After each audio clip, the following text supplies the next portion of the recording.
Hello students, कैसे हैं आप सब। आई होप आप सब अच्छे होंगे। आईसीटी वर्चुअल क्लासरूम में आप सबका स्वागत है। मैं विकास, क्लास 10th का मैथ्स कर रहे हैं बच्चों। हम चैप्टर है आपका सर्कल्स यानी वृत्त। तो सर्कल्स के बारे में हम बेसिक कॉन्सेप्ट, बेसिक चीजें कर चुके थे और हम एक्सरसाइज भी एक कर चुके हैं जो कि थ्योरम 10.1 पे आधारित है। अब सबसे पहला काम आपको ये करना है कि जो थ्योरम 10.1 है एक बार उसको रिवाइज कीजिए। कौन सी थ्योरम है, क्या कहती है वो थ्योरम। तो देखिए, उसके बाद अब हम करने जा रहे हैं थ्योरम 10.2 करेंगे। पहले 10.1 को एक बार आप रिवाइज कीजिए। किसी को कोई डाउट होगा यहाँ तक तो आप पूछ सकते हैं। उसके बाद हम नेक्स्ट थ्योरम यहाँ पे कवर करेंगे।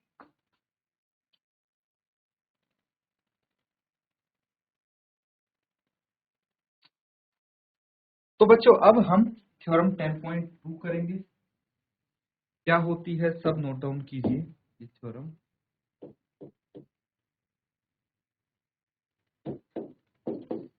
प्रमेय को हम कैसे बोल सकते हैं। द लेंथ, डेफिनेशन लिख लीजिए पहले। The length of tangents tangents drawn from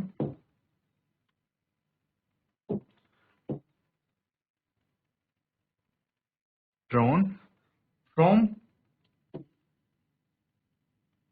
an external drawn from an external point to a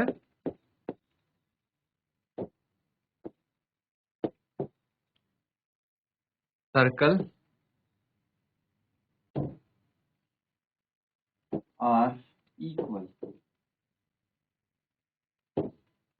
तो यहाँ पे आपसे ये कहने की कोशिश की जा रही है कि भाई अगर हम कोई एक्सटर्नल पॉइंट से, बाहर वाले पॉइंट से हमने सर्कल एंड पॉइंट्स किया था, ठीक है। वहां पे हमने तीन पॉसिबिलिटी देखी थी कि अगर सर्कल के अंदर कोई बिंदु हो तो हम भाई किस प्रकार की यहाँ पे लाइन, कितने टेंजेंट्स बेसिकली ड्रॉ कर सकते हैं।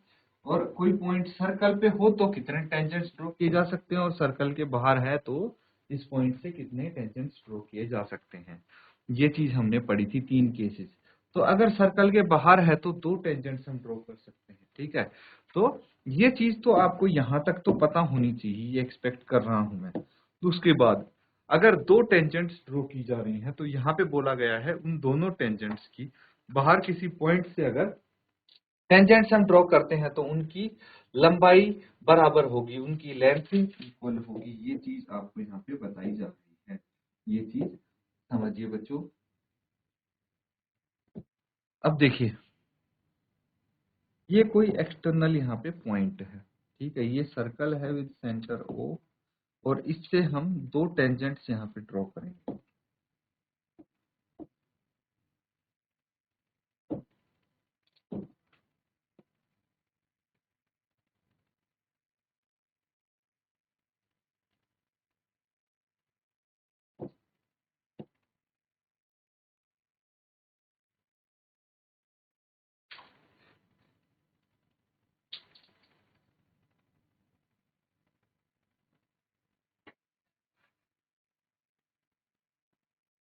ठीक है, ये दो टेंजेंट्स हो गई, और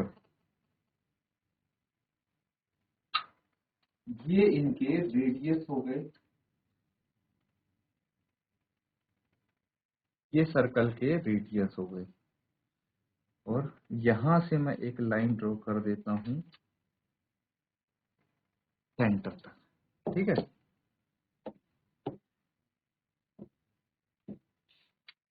पी क्यू आर, ये इसके पॉइंट्स हो। तो यहाँ पे आपसे ये बोला जा रहा है कि अगर इस पॉइंट P से दो टेंजेंट्स इस सर्कल पे हम डालेंगे तो ये दोनों टेंजेंट्स की लेंथ इक्वल होगी, मतलब ये इसके बराबर होगा। ये आपको बोला जा रहा है। क्लियर है। तो अब हम इसको प्रूव करके देखेंगे। उससे पहले आप नोट डाउन कर लीजिए डेफिनेशन और डायग्राम, क्योंकि ये थ्योरम आपको पता होना बहुत जरूरी है।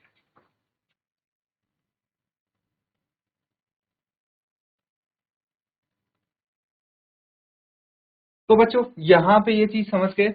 अब देखिए इसको हम प्रूव करने की कोशिश करेंगे।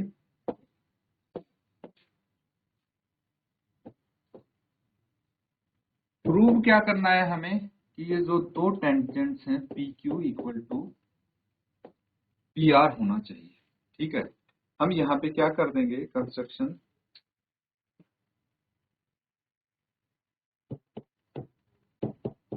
ज्वाइन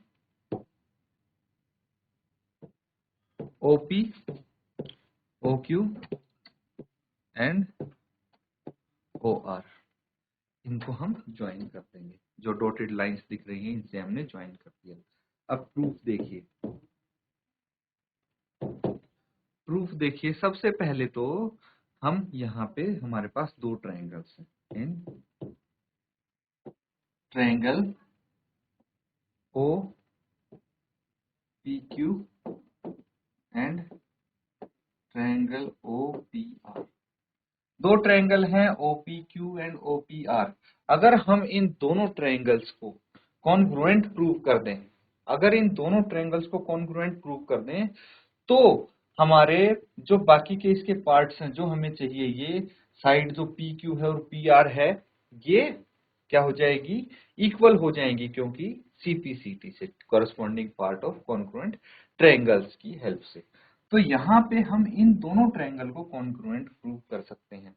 अब आपने सीखा होगा बच्चों की कॉन्ग्रुएंट प्रूव करने के लिए हमारे पास काफी सारी थ्योरीज होती हैं, जैसे एंगल से हम कर सकते हैं, साइड से हम कर सकते हैं, एंगल साइड से हम कर सकते हैं, फिर RHS से कर सकते हैं हम। ठीक है, तो इस तरह से हम यहाँ पे कोई भी रूल लगा सकते हैं। तो चलिए सबसे पहले तो देखो, मैं यहाँ पे बोलूंगा OQ is equal to OR। क्या आप इस चीज से सहमत हैं कि OQ OR के इक्वल है? क्यों? क्योंकि ये है रेडियाई ऑफ सर्कल। भाई किसी भी वृत्त के चाहे कितने ही रेडियस हो, अगर सेम सर्कल के वो रेडियस है तो इक्वल होंगे। अब दूसरी अगर मैं बोलूं OP इक्वल टू OP, भाई OP ये दोनों ही ट्रायंगल्स में क्या है, कॉमन साइड है, इसीलिए ये भी इक्वल होगी। और अगर मैं तीसरी साइड की बात करूं तो यहाँ पे हमारे पास एंगल आता है, एक राइट एंगल्ड ट्रायंगल है, angle OQP is equal to angle ORP is equal to 90 degree. ये दोनों एंगल 90 डिग्री है। ठीक है, कहां से आया, फ्रॉम थ्योरम 10.1। इसीलिए मैंने आपको बोला था अभी कि थ्योरम 10.1 एक बार रिवाइज कर लीजिए। थ्योरम 10.1 क्या कहती है कि भाई कोई भी अगर टेंजेंट किसी सर्कल पे बनी है और उसका रेडियस सर्कल का पॉइंट ऑफ कांटेक्ट के थ्रू उस लाइन को काटता है, तो वो उसके साथ परपेंडिकुलर होता है या 90 डिग्री का कोण बनाता है। ये चीज हमने सीखी थी। तो देखिए यहाँ पे एक राइट एंगल ट्रायंगल है, दो साइड्स इक्वल हैं, तो आप बोल सकते हैं कि therefore triangle OPQ is congruent to triangle OPR। किसकी हेल्प से, बाय RHS सिमिलैरिटी क्राइटेरिया, ये आप बोल सकते हैं। तो अगर ये इक्वल आ गए तो हम बोल सकते हैं नाउ OP क्या क्या इक्वल करना था हमें, PQ is equal to PR, PQ is equal to PR by CPCT congruent part, corresponding part of congruent triangle. अगर दो कॉन्ग्रुएंट हो गए ट्रायंगल प्रूफ तो उसके कॉरेस्पॉन्डिंग पार्ट्स इक्वल होंगे, ये हमें पता है। तो बच्चों नोट डाउन कर लीजिए, ये हमारे यहाँ पे देखिए थ्योरम 10.2 कंप्लीट होती है। अब इसके आधार पे कुछ क्वेश्चंस हम,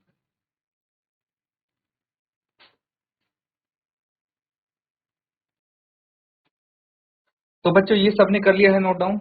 अगर कुछ डाउट इसमें आपको लगता है तो पूछ सकते हैं आप, अदरवाइज क्वेश्चंस हम करेंगे यहाँ पे। तो देखिए आपके लिए क्वेश्चन नंबर 1, ये MCQs हैं बच्चों, कुछ MCQs मल्टीपल चॉइस क्वेश्चन हम यहाँ पे करने वाले हैं। तो अच्छे से इनको समझेंगे।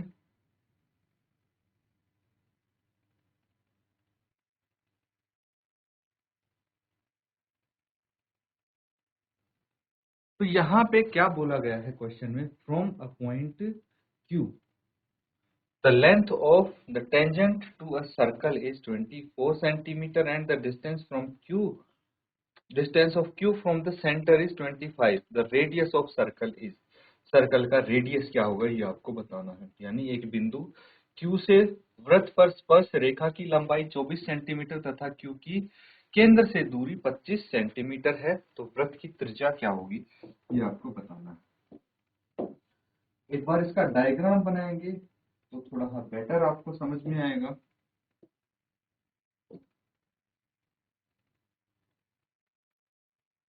ये एक सर्कल है, ठीक है, सर्कल है, फिर वहां से एक बिंदु Q है, Q से वृत्त पर स्पर्श रेखा की लंबाई 24 सेंटीमीटर है, ठीक है। तो यहाँ पे एक पॉइंट हम Q मान लेते हैं और इस Q से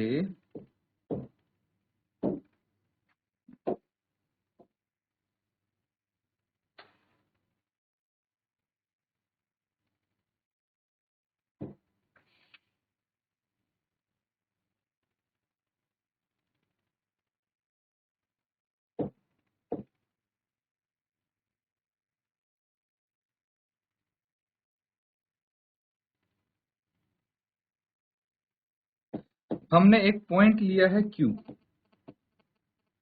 ठीक है, और इसको हम मान लेते हैं P, इसको O मान लेते हैं। क्लियर है। अब बोला गया है कि एक बिंदु Q से वृत्त पर स्पर्श रेखा की लंबाई 24 सेंटीमीटर है। तो Q से हमने एक वृत्त को स्पर्श करती रेखा खींची जिसकी लंबाई 24 सेंटीमीटर हो जाती है। क्लियर है।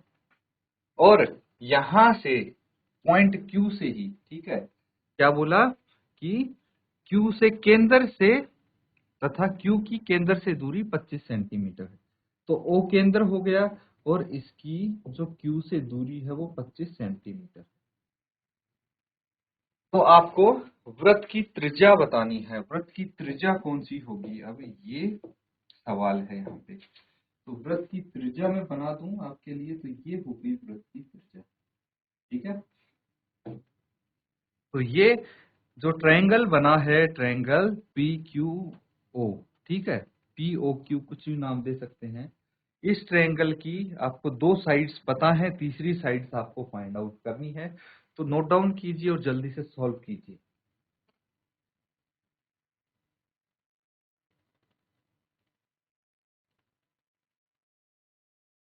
बच्चों क्वेश्चन बहुत सिंपल है, देखिए यहाँ पे कैसे सॉल्व करेंगे, अब ध्यान दीजिए।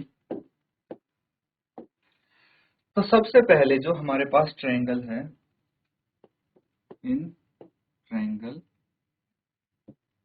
PQO, ट्रायंगल PQO में आपको क्या क्या गिवन है भाई। PQ गिवन है, PQ है 24 सेंटीमीटर एंड OQ है 25 सेंटीमीटर, ठीक है। तीसरी साइड हमें निकालनी है। तो हमें एक चीज पता है, एज वी नो, जैसा कि हमें मालूम है कि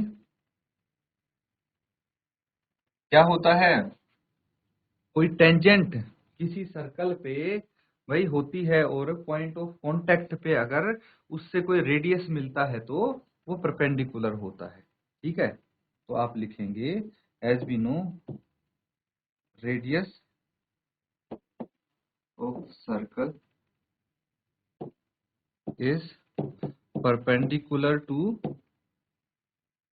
tangent at the point of contact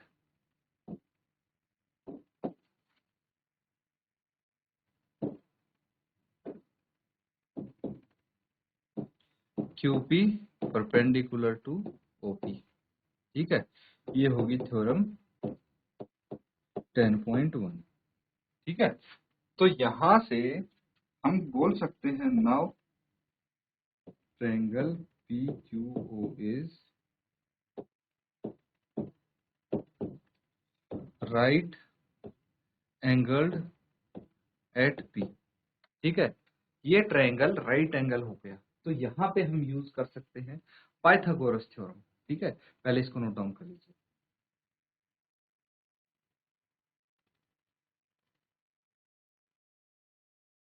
तो सबने नोट डाउन कर लिया बच्चों।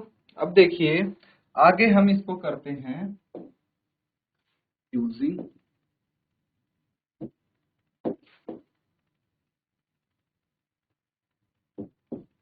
Pythagoras theorem. अब यहाँ पे पाइथागोरस प्रमेय का इस्तेमाल करते हुए हम बोल सकते हैं, देखिए पाइथागोरस प्रमेय क्या कहती है कि भाई जो हाइपोटेन्यूज होता है, ठीक है, राइट एंगल के ऑपोजिट साइड जो होती है, यहाँ पे क्या है ओ क्यू, उसका square P O plus P Q के बराबर होना चाहिए, है ना। तो आप लिखेंगे ओ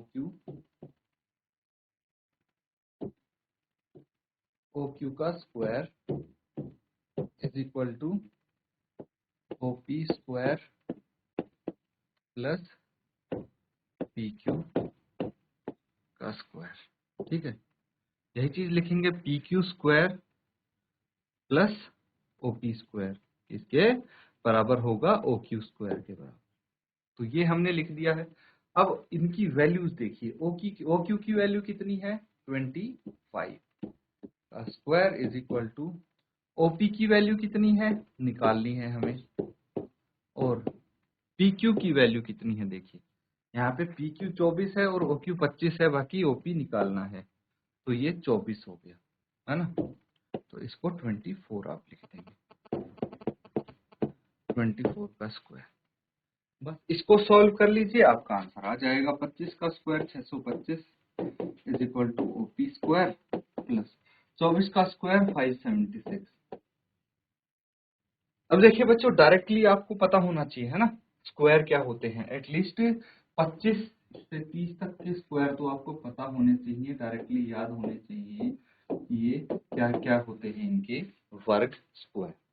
तो ये आपके लिए काफी इजी हो जाएगा। नहीं तो आपको क्या करना पड़ेगा कि भाई 24 इंटू 24 मल्टीप्लाई करके देखते रहो, समय काफी वेस्ट होगा आपका। इसीलिए ये स्क्वायर आपको याद होनी चाहिए, बार बार बोलता हूँ।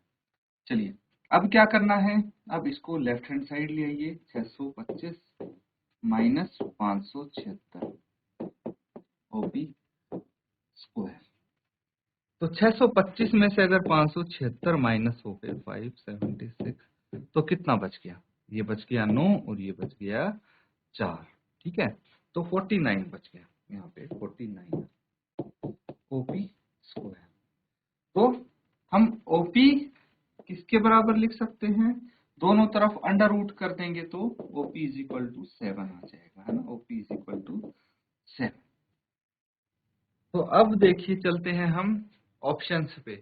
तो हमारे पास पार्ट ए है जिसमें ऑप्शन है 7 सेंटीमीटर, है कि नहीं, तो इसको आप टिक कर देंगे। क्लियर है, तो ये प्रॉपरली मैंने सब कुछ अच्छे से सॉल्व करके दिखाया है।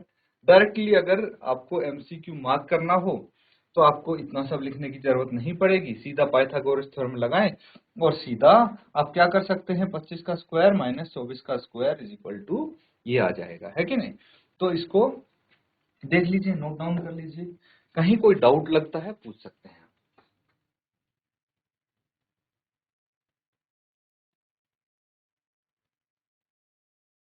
ठीक है स्टूडेंट, सबने कर लिया है नोट डाउन, कहीं कोई डाउट तो नहीं रह जाए, इस चीज का आपको ध्यान रखना है खास। अगला सवाल करेंगे इसी के साथ, क्वेश्चन नंबर 2।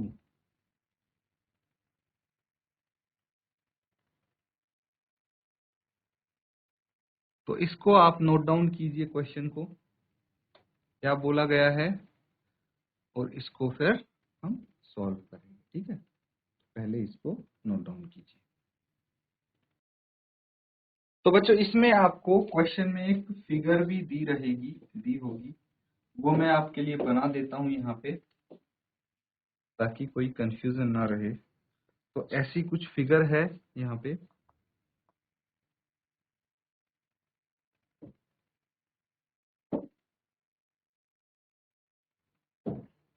तो सबसे पहले तो ये इसका सेंटर हो गया, ठीक है।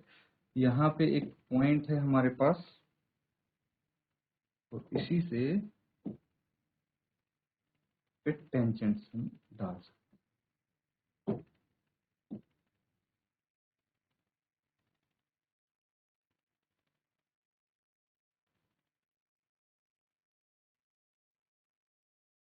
ठीक है। अब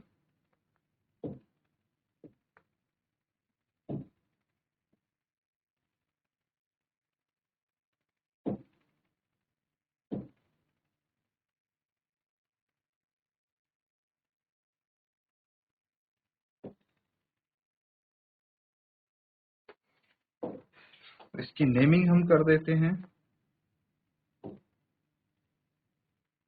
POQ, और ये हो गया T, ये एंगल हो गया 110 डिग्री का। क्लियर है?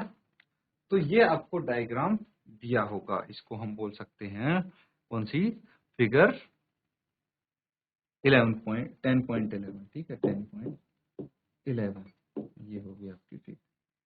तो चलिए इसको जल्दी से सॉल्व कीजिए और बताइए क्या आंसर आ सकता है।